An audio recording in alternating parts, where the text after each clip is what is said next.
Nafikiri kwa sisi ambao tuko nje ya uwanja ama tutakuwa nje ya uwanja kwa asilimia 100 tumeshatekeleza majukumu yetu kuhakikisha mashabiki wanajitokeza kwa wingi hapo kesho kwenye mchezo wetu dhidi ya Young Africans.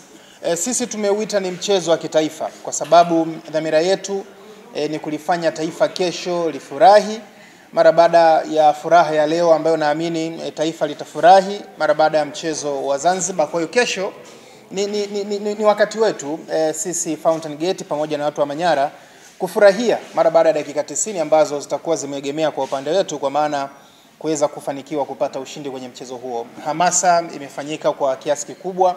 Nafikiri watu mmeona namna ambavyo mashabiki wameitika, na tiketi pia tunashukuru Mungu zinakwenda zinakimbia, na tumeendelea kupokea ugeni mkubwa kwa sisi watu wa Manyara na Babati. Kwa hiyo tumeendelea kufurahia atmosphere, na naamini kesho ni siku ambayo hakuna ambaye atatamba zaidi ya Fountain Gate Football Club, na ndio maana tulisema kauli mbiu yetu ni kwamba katambe kwenu chura analika. Kwa hiyo wao watatamba kwao, kesho sisi tutatamba tukiwa kwetu, na vile vile tutahakikisha mishikaki ya chura tutakula. Kwa hiyo mashabiki wote wa Fountain Gate ambao wako tayari kushirikiana na sisi kwenye kuhakikisha chura analika, basi tukutane mapema Tanzanite kwa raha kuanzia majira ya saa 4 ambapo mageti yatakuwa yamefunguliwa kwenye kuhakikisha basi tunapeleka dhahama, kilio, vilio kwa Young Africans ambao mimi naamini kesho wataondoka hapa wakiwa wanaugulia maumivu mazito ambayo hawajawahi kuugulia kwa tangu msimu huu umeanza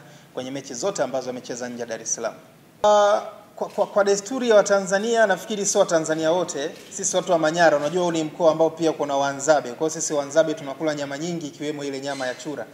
Kwa hiyo na wote mnafahamu kwamba chura anapatikana sehemu ambazo zina majimaji, sehemu ambazo zina mafuriko. Kwa hiyo huku kwetu ni nyakati za mvua, kwa hiyo chura wako wengi, na tutahakikisha kwamba tunamtafuna vizuri kesho Tanzanite kwa raha, na tumejiandaa kufanya hivyo ili kuhakikisha basi unajua chura na vitamini fulani hivi adimu. Kwa hiyo tutakula chura na vitamini zitabaki kwetu, na tutaendelea kufanya vizuri kwenye mechi 3 ambazo zitakuwa zimesalia. Hakuna utaratibu wa kubana tiketi kwa sababu tiketi ni mfumo. Tumeshatoka kwenye nyakati zile za tiketi za vishina. Kwa hiyo sisi hatuna mamlaka ya kuweza kubana mfumo. Na kwa nini tuwabanie wao? Mbona wameanza kulia mapema kwenye mambo ya tiketi kabla mchezo wenyewe haujachezwa? Kwa hiyo sina uhakika kwamba wameanza kulia hivyo mapema juu ya tiketi, ingawa sisi tunatamani watu wa Manyara wawe wengi zaidi kwenye mchezo wetu. Kwa kama system imeanza kuwagomea watu wa Yanga peke yao, basi kwetu sisi ni burudani. Maana yake moja ya matamanio yetu ni kuona kesho ni jezi za blue, nyeupe na nyeusi tu ndizo ambazo zinatawala kwenye uwanja wa Tanzanite kwa raha, na ndio maana tumesema Tanzanite kwa raha ni home of Fountain Gate. Kwa hiyo kama taarifa ni kwamba tiketi zinawagomea, kwetu sisi ni burudani, lakini hatujapata taarifa kutoka kwa mashabiki wetu wa Fountain Gate kwamba wanapata shida ya kukata tiketi.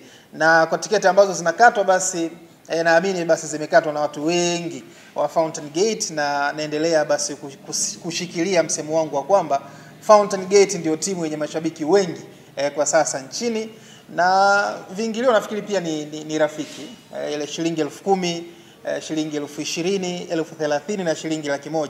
Kama watu wa Fountain Gate ndio ambao wamekata hizo tiketi, basi naongeza kusema neno lingine, Fountain Gate ndio timu ambayo ina mashabiki wengi wenye fedha nchi nzima.